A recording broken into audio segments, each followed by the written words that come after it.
Managing trustee, NTR trust Shrimati Nara Bhuvaneshwari గారు, CEO NTR trust Shri Rajendra Kumar గారు, whole time director Heritage Foods Shri M Sambasivarao గారు, ప్రిన్సిపల్ శ్రీ ఎస్జే రెడ్డి గారు, అకాడమిక్ డీన్ ఎంవి రామారావు గారు, secretary correspondent NTR education institutions doctor P Venkateswara గారు, NTR trust COO Gopi గారు, ఫ్యాకల్టీ మెంబర్స్, పేరెంట్స్, అందరికంటే చాలా చైర్ఫుల్గా చాలా ఉత్సాహంగా ఉన్నటువంటి my dear students,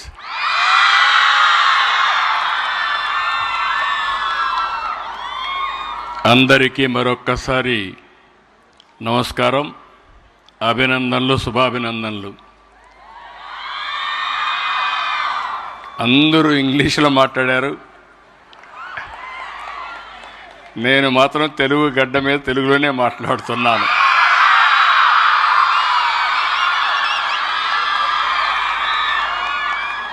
NTR education institutions వార్షిక వేడుకల్లో పాల్గొనడం చాలా ఆనందంగా ఉంది. ఈరోజు ఇక్కడుండే స్టూడెంట్స్కి, అధ్యాపకులకి, విద్యార్థులకు, ఎన్టీఆర్ ట్రస్ట్ నిర్వాహకులకు అందరికీ కూడా మరొక్కసారి అభినందనలు, కృతజ్ఞతలు కూడా. దేనికోసం అంటే ఈ గండిపేటకు వస్తే నాకు చాలా గుర్తులు జ్ఞాపకం వస్తాయి. ఎందుకు నేను ఈ మాట వాడుతున్నానంటే, ఈ గండిపేట ఒకప్పుడు రాజకీయ కేంద్రం, పార్టీ హెడ్ క్వార్టర్స్. ఇది ఎన్టీ రామారావు గారు ముఖ్యమంత్రిగా ఈ హెడ్ క్వార్టర్స్లో పనిచేసిన తర్వాత నేను కూడా కొన్ని రోజులు ఇక్కడ పనిచేసి, ఒకప్పుడు రాజకీయ నాయకులకు శిక్షణ ఇచ్చిన కేంద్రం ఇప్పుడు చిన్నారి పిల్లలందరికీ, స్టూడెంట్స్కి అందరికీ శిక్షణ ఇచ్చే పరిస్థితి వచ్చింది. ఆ రోజు పాలసీ మేకర్స్, పబ్లిక్ రిప్రజెంటేటివ్స్, భావితరాల కోసం నాయకత్వాన్ని ఈ ప్రాంతంలో తయారు చేశాం. ఇక్కడ చాలా ట్రైనింగ్ ప్రోగ్రాంలు పెట్టాం. ఇప్పుడు మీరు చదువుకునే ఈ క్లాస్ రూమ్లన్నీ ఆ రోజు రాజకీయ నాయకులకు శిక్షణ తరగతులు ఇవన్నీ. అలాంటి ప్రదేశంలో మీరు చూస్తే మొట్టమొదటిసారిగా 1997 ఫిబ్రవరి 15 ఎన్టీఆర్ మెమోరియల్ ట్రస్టు ఏర్పాటు చేశాం.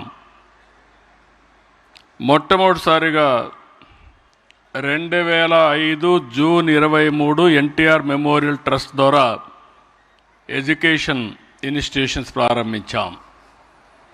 ఒక్కోసారి అవసరం, ముందు ట్రస్ట్ పెట్టాం.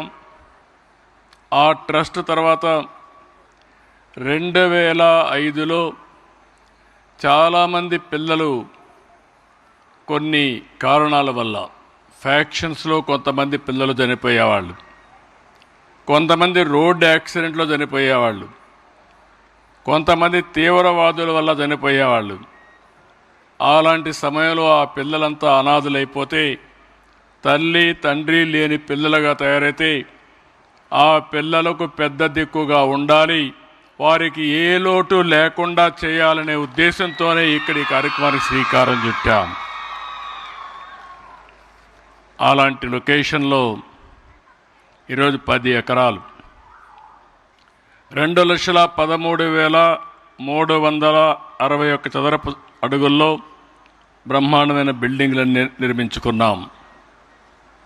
ఆ రోజు ఒక చిన్న మొక్క ఈరోజు మహావృక్షమైంది. 20 సంవత్సరాలు నేను ఇక్కడ మనస్ఫూర్తిగా మిసెస్ భువనేశ్వర్ గారిని అభినందించాలి. ఎందుకంటే నేను చేసింది ఒక ఎత్తు. ఆ తర్వాత ఆవిడ మేనేజింగ్ ట్రస్టీ అయిన తర్వాత నేను స్కూల్ పెడితే జూనియర్ కాలేజ్ పెట్టారు, తర్వాత డిగ్రీ కాలేజ్ పెట్టారు. నేను మళ్ళీ ఎప్పుడు పెద్దగా వచ్చేవాడిని కాదు.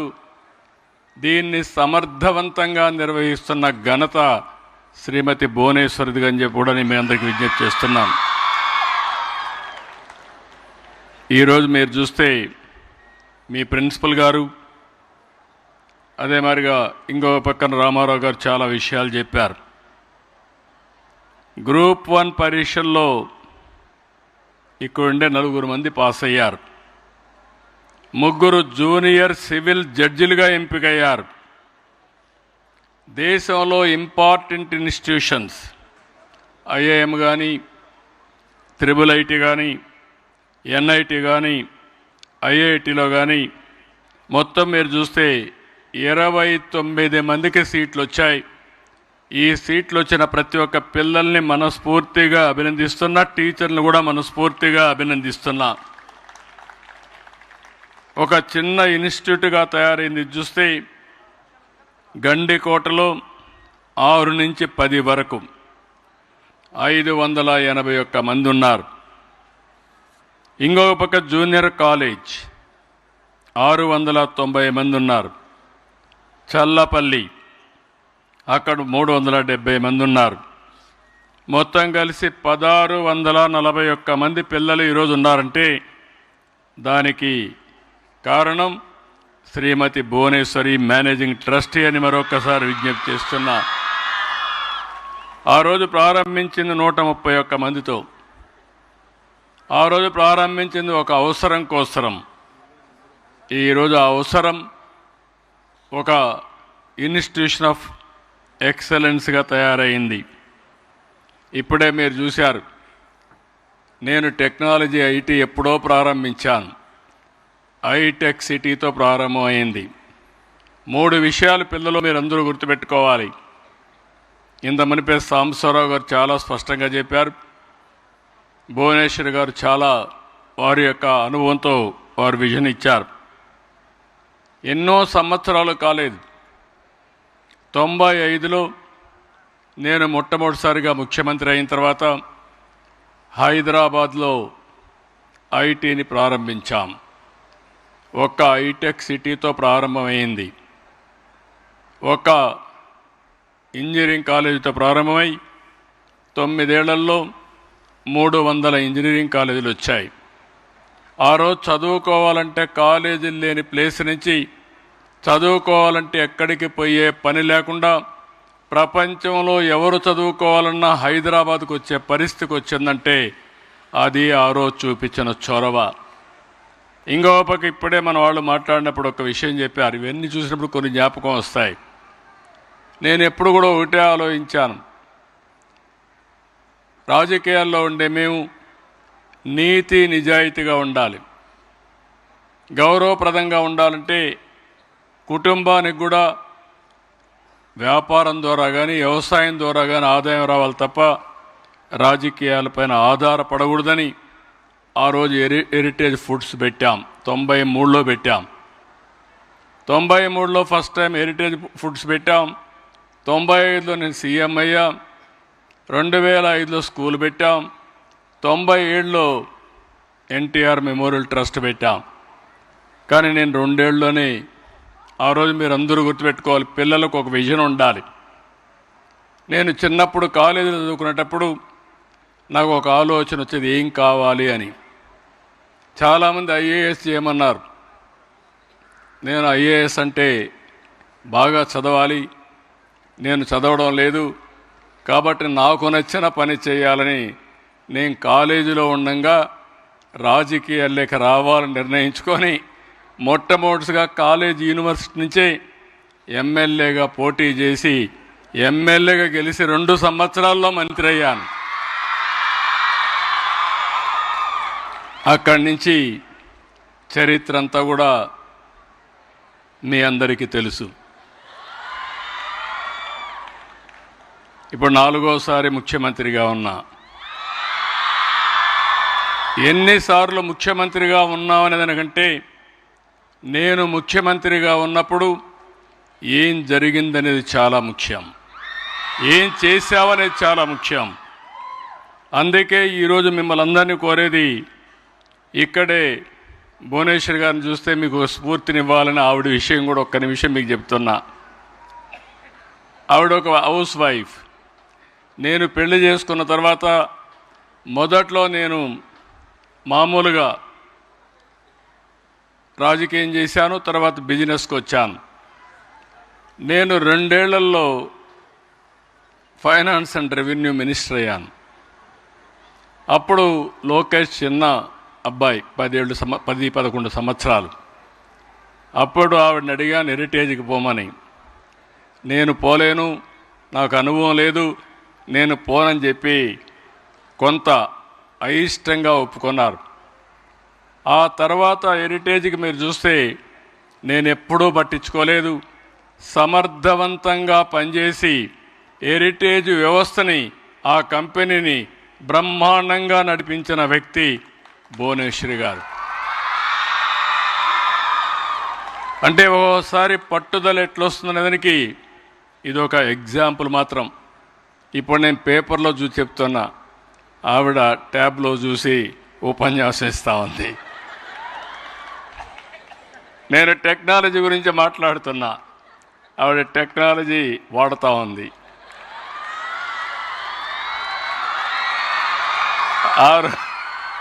ఆ రోజు నేను హైటెక్ సిటీ కట్టి ఐటీని ప్రోత్సహించాను. ఈరోజు మళ్ళీ డేటా సెంటర్, లేకపోతే ఆర్టిఫిషియల్ ఇంటెలిజెన్స్, ఇంకో పక్కన quantum valley, quantum computers, green energy, లేకపోతే సెమీ కండక్టర్. ఇప్పుడే ఇక్కడ చదువుకున్న అబ్బాయి కూడా సెమీ కండక్టర్ వెళ్ళే పరిస్థితికి వచ్చాడు. సెమీ కండక్టర్, డ్రోన్ టెక్నాలజీస్, ఇంకో పక్కన స్పేస్ టెక్నాలజీ. ప్రపంచంలో ఏవైతే టెక్నాలజీస్ ఉన్నాయో అవన్నిటికీ చిరునామాగా ఆంధ్రప్రదేశ్ని తయారు చేయాలని నెక్స్ట్ జనరేషన్ టెక్నాలజీకి వెళ్ళాను. నేనైతే అవన్నీ ప్రజల కోసం చేస్తున్నాను, కానీ భువనేశ్వర్ గారు మాత్రం చాలా సమర్థవంతంగా సింపుల్గా పేపర్లు లేకుండా ట్యాప్ తీసుకొచ్చి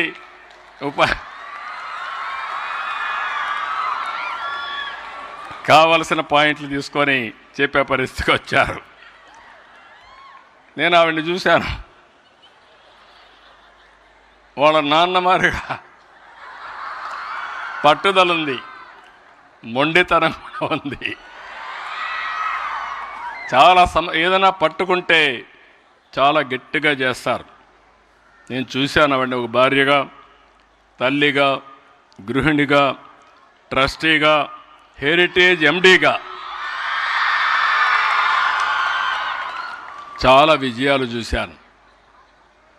నేను గర్వపడుతున్నా, ఎందుకంటే ఒక్కొక్కరు ఒక్కొక్క పనికి పరిమితం అవుతాం. నేను ముఖ్యమంత్రికే పరిమితం అవుతాను, లేకపోతే అట్ బెస్ట్ పార్టీ అధ్యక్షుడిగా, మంచి పార్టీ అధ్యక్షుడిగా పనిచేస్తాను. మిగిలిన అన్ని విషయాలు సమర్థవంతంగా నిర్వహిస్తూ ఆవిడ ఎక్కడా లోటు లేకుండా చేసే పరిస్థితికి వచ్చారు. దాని పర్యవసానమే మీరు చూస్తే ఇటీవల లండన్లో 2 ప్రెస్టీజియస్ అవార్డ్స్ 2 వచ్చాయి. డిస్టింగ్విష్డ్ ఫెలోషిప్ 2025 అవార్డు, ప్రజాసేవ, సామాజిక ప్రభావ రంగాల్లో ఆమె చేస్తున్న కృషికి ఇన్స్టిట్యూట్ ఆఫ్ డైరెక్టర్స్ IOD ప్రదానం చేశారు. 2 హెరిటేజ్ ఫుడ్ సంస్థకు కార్పొరేట్ గవర్నెన్స్లో ఇచ్చిన golden peacock award for excellence in corporate governance 2025. ఈ 2 అవార్డులు కూడా, ఒకటి పర్సనల్గా, 2 vice chairperson MD Heritage Foods కింద 2 వచ్చాయి. ఇలాంటి సమర్థవంతమైన వ్యక్తి ఆలోచించినప్పుడు ఆవిడలో నేను ఎప్పుడూ చూస్తాను, ఎప్పుడూ డిస్సాటిస్ఫాక్షన్, ఏదో చేయాలి, ఇంకా చేయాలి, ఇంకా బాగా చేయాలని ఆలోచన ఆవిడకి ఎప్పుడూ ఉంది. నాతో కూడా చాలాసార్లు డిస్కస్ చేశారు. ఎడ్యుకేషన్ని ఒక వర్టికల్గా దీన్ని లాజికల్గా తీసుకుపోవడానికి రాబోయే రోజుల్లో నాకు ఏమాత్రం అనుమానం లేదు. వన్ ఆఫ్ ది బెస్ట్ వర్టికల్గా ఇన్స్టిట్యూట్ ఆఫ్ ఎక్సలెన్స్గా ఈ ఎడ్యుకేషన్ తయారు చేసే బాధ్యత భువనేశ్వర్ గారు తీసుకుంటారని చెప్పి కూడా నేను మీకు తెలియజేస్తున్నా. చాలా సంతోషం మిమ్మల్ని చూసినప్పుడు. మరొక్కసారి వండర్ఫుల్ ఈవినింగ్, చల్లగా ఉంది. పక్కనే గండిపేట రిజర్వాయర్ అయితే మేము చాలా రోజులైంది ఇక్కడికి వచ్చినప్పుడు ఈ ప్లెజెంట్ మూమెంట్స్ చూసిన తర్వాత నాకు పాత స్టోరీస్ అన్నీ ఒక సినిమాలో జరిగినాక ఇప్పుడు ఎట్లా తిరిగి వస్తుందో ఆ మార్గం అంతా కూడా జ్ఞాపకం వస్తున్నాయి. ఎనివే, భువనేశ్వర్ గారిని, మేనేజ్మెంట్ని మనస్ఫూర్తిగా అభినందిస్తూ ఈరోజు ఇక్కడికి పిలిచి మళ్ళీ పాత రోజులన్నీ గుర్తు చేయించిన దానికి మనస్ఫూర్తిగా వారికి అభినందనలు. మిమ్మల్ని చూసి మీతో మాట్లాడే అవకాశం వచ్చిన దానికి అందరికీ అభినందనలు, ధన్యవాదాలు. Thank you one and all.